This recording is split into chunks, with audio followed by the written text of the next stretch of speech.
Good morning. It's May 20th, 2018, and welcome to Tucson New Thought. I'm Reverend Jonathan Zenz, and it is such a pleasure to have you join me here this morning.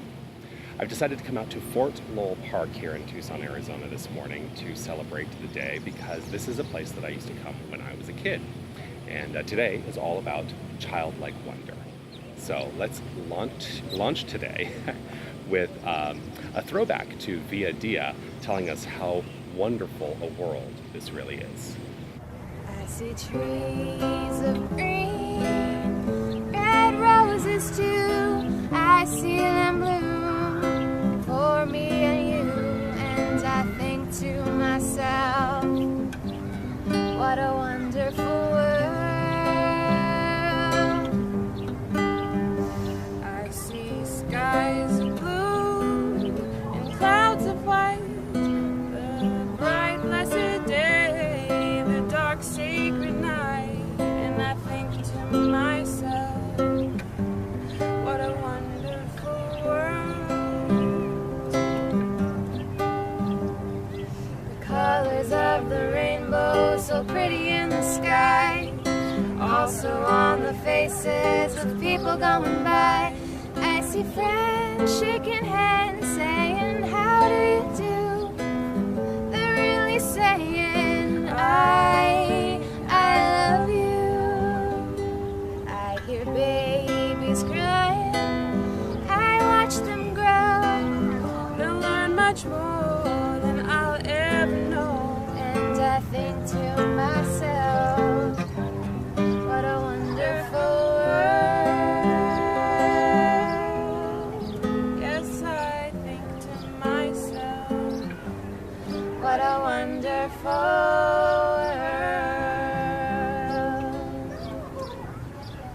Thank you, Nadia. Thank you, Olivia. So, there is a beautiful community in Toronto, Ontario that I was the spiritual leader of for quite a while, and many of my students there have stepped up to offer their practitioner services in support of Tucson New Thought, and here is one of them to regale us with a beautiful, beautiful spiritual mind treatment. Please welcome Jackie Van Mels. Hello. I have to tell you, it's an honor and a pleasure to be with you here today. My name is Jackie Van Mels, and I'm a licensed practitioner with the Centers for Spiritual Living, and I'm also one of Jonathan Zenz's students. And I'd love to share a quote with you from Ernest Holmes. Every act of life should be filled with wonder. Every coming event should arouse pleasurable anticipation. Whatever we do, the whole of us should be engaged in doing it. And I love this quote because it's such a reminder of the importance of being fully present in the moment. And more than that, of looking for, of expecting the wonder, the awe, and just having that childlike expectancy.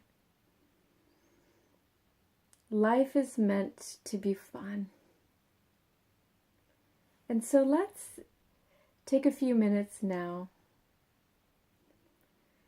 to just be fully present in this moment. And if it feels good for you, I invite you to close your eyes and maybe put your hands over your heart. And take a deep breath in, breathing in so madly, so deeply, so beautifully, so brilliantly, waking up to the truth of who we are. And when we wake up to the truth of who we are, we feel this presence, we feel this divine intelligence that is absolutely everywhere. And feeling this everywhere, we know that it is within us. It lives within our heart, our playground of life, where we take this moment to celebrate our good, to celebrate our grace, to open up to the deliciousness that life has to offer, to see the wonder, to see the awe, to expect good within every single moment. To be a child so free, so flowing, so filled with the grace of laughter, so filled with the fun of absolutely every moment, knowing that life is good, that God is great, and that we are one in this playground of life, that we are one in the deliciousness of love. And feeling this oneness, we allow ourselves to wonder. We allow ourselves to embody this moment, and then the next, and then the next, and then the next, knowing that good is absolutely everywhere, knowing this good. We allow our hearts to be filled with gratitude. Gratitude for this oneness, gratitude for this wonder, gratitude for this day. And knowing that these words have been embodied, we release, we let go, we know it is so. And together we can say, and so it is. Thank you, Jackie.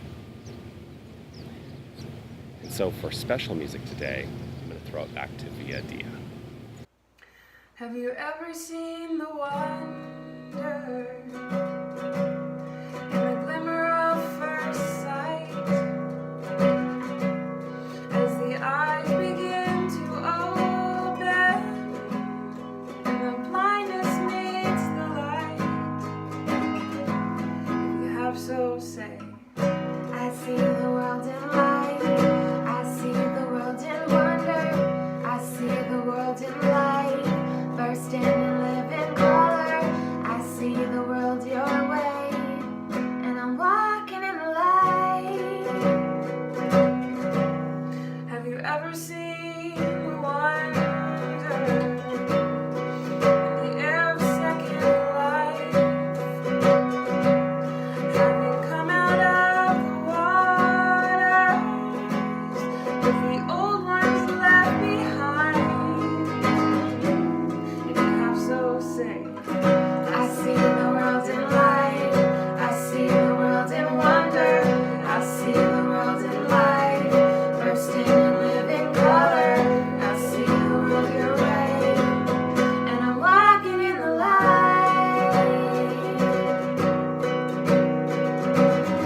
I see the world in gray. I see the world is possible. I see the world your way. And I'm walking in the light. I'm walking in the wonder. The wonder in the wild. Turning wilderness to wonder. You have so say. I see the world in light. I see the world in wonder. I see the world in light. Bursting in living color. I see the world your way. And I'm walking in the light. I'm walking in the light. And I'm walking in the light.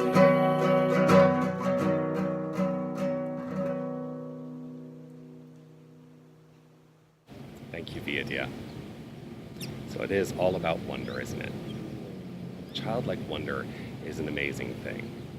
And I want to tell you that this past week I have had, my husband has been visiting from Thunder Bay, where he's currently living. We are both in our career trajectories in separate cities, and so it's keeping us separate. But it's been a wonderful time to have him visit here.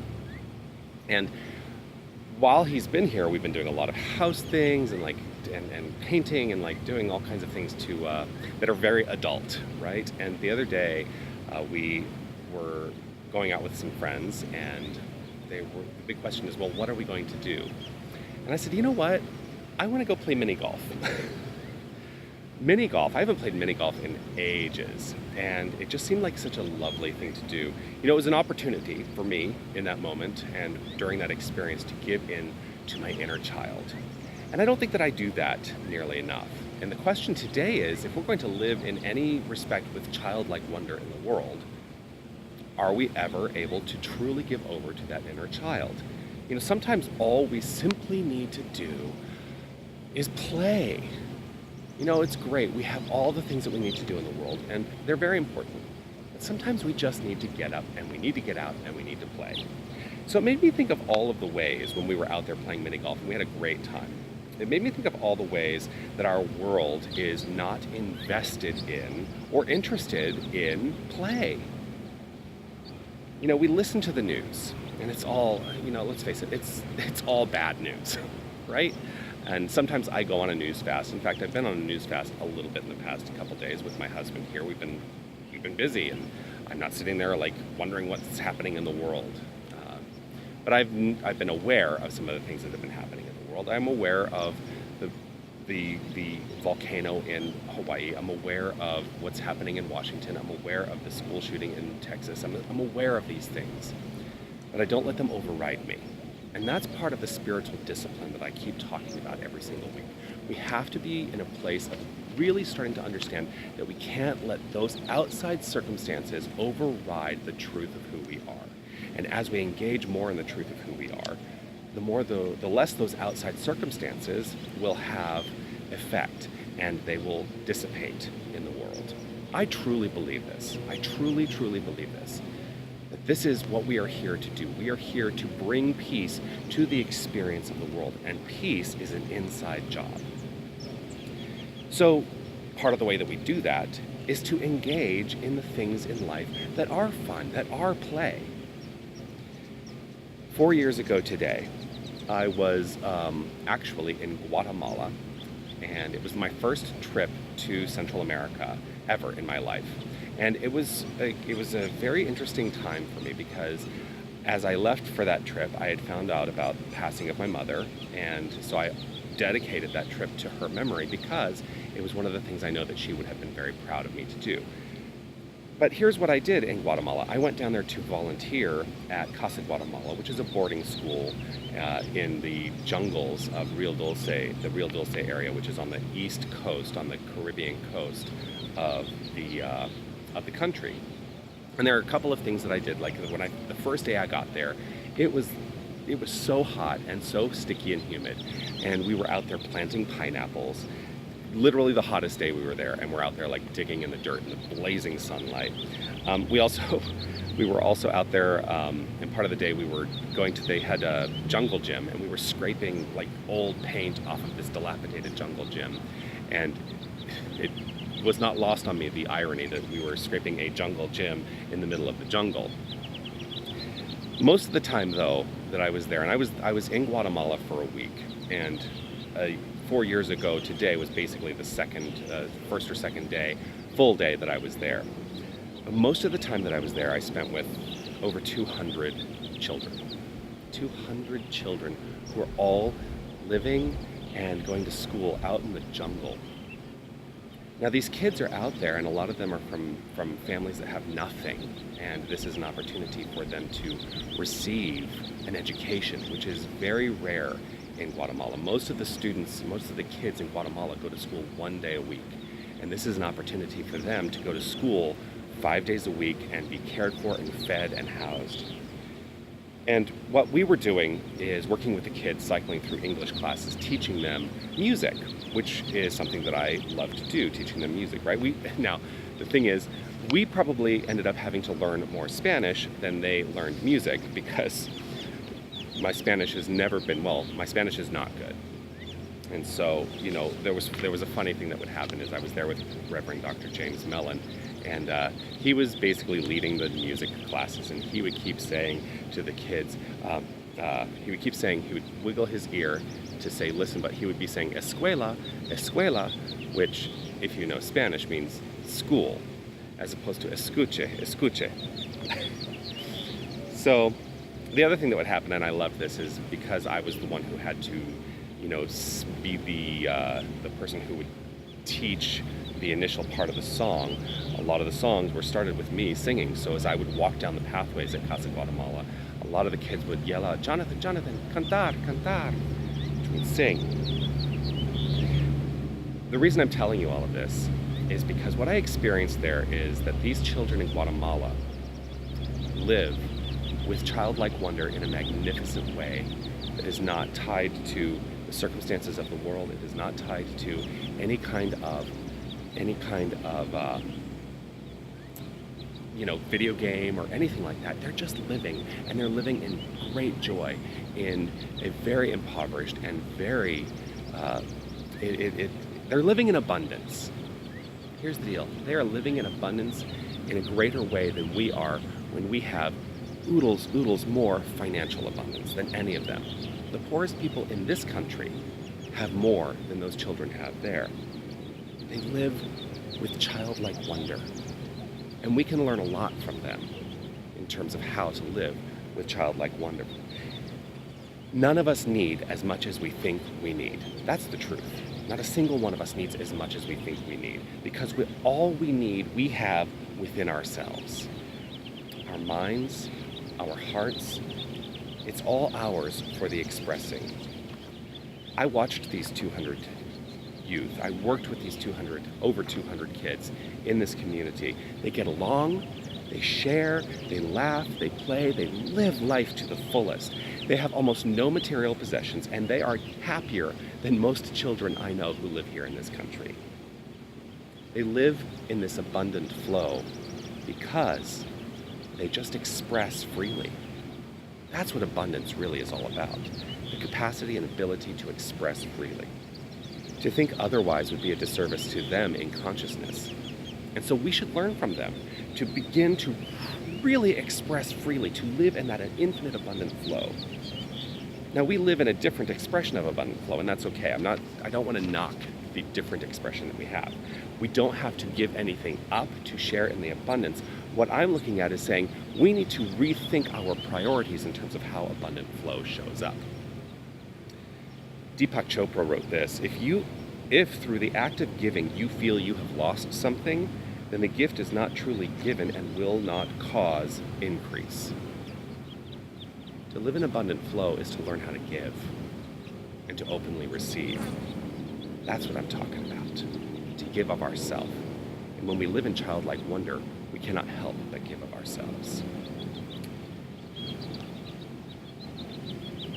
You know, if you want to give joy, if you want to get joy, give joy to others. If you want to be happy, do things that make other people happy. If you want to receive, we must give. It keeps everything in that flow. And so, do something today. Go out there, live in childlike wonder. That's really what today's message is all about. When we give in childlike wonder, we get back the joy of life, because we're giving with our minds and our hearts, fully. That's the truth. Namaste. I'm so grateful that you've decided to join me here this morning, yet again, on a beautiful, beautiful day. Tucson New Thought is supported by your generosity, and I encourage you and invite you to support us by clicking that donate button, which is in the description field of the Facebook feed, or if you're watching this in the archive, there are many donation buttons all over the website here at TucsonNewThought.org. Your support ensures that we can continue to offer this virtual service, and it ensures that we're able to start to look at ways that we can build community right here in Tucson. So thank you for what it is you offer today, and I bless it and honor, and please know that your contributions move forth through this organization to do good in the world. So let's wrap today up with a spiritual mind treatment. I invite you to relax. Close your eyes if that's comfortable. Release, let go, and simply allow. Right here, right now, in this fully present moment, we are in true expression, as we are at all times, of the infinite divine power. For that is all there is. There is only one power, one presence, one infinite creative resource. Each and every one of us is a part of this infinite wholeness. we share in this. There is only one. There is no separation. There is only God. Each and every one of us is God. We are that which is. We are the I am that I am. We are perfection embodied. And in knowing this, I know right here and right now that there's an opportunity for something more to be expressed from our minds and our hearts, and so we simply allow it. I call upon each and every one of us for this perfection, to simply allow this perfection to flow through, for it is our God-ordained nature. We live lives in childlike wonder. This is the truth, and I simply give over to this truth, trusting that we all unfold in graciousness and gratitude, that every single thing that we experience is a perfect expression of this wholeness. I know this, I trust this, and it is in deep gratitude for this that I simply say, yes, it is so. I release this word, knowing it is so. And together we say, and so it is. And so it is. Thank you for joining me here today. I look forward to seeing you all again next week. And keep an eye out on our website and on the Facebook page for all the things that we're going to be doing. I am starting to put together some plans for some social gatherings right here in Tucson, so I trust if you are in the local area that you will be able to join us for those. Keep an eye out. Have a wonderful, wonderful week, and we'll see you next week. Namaste.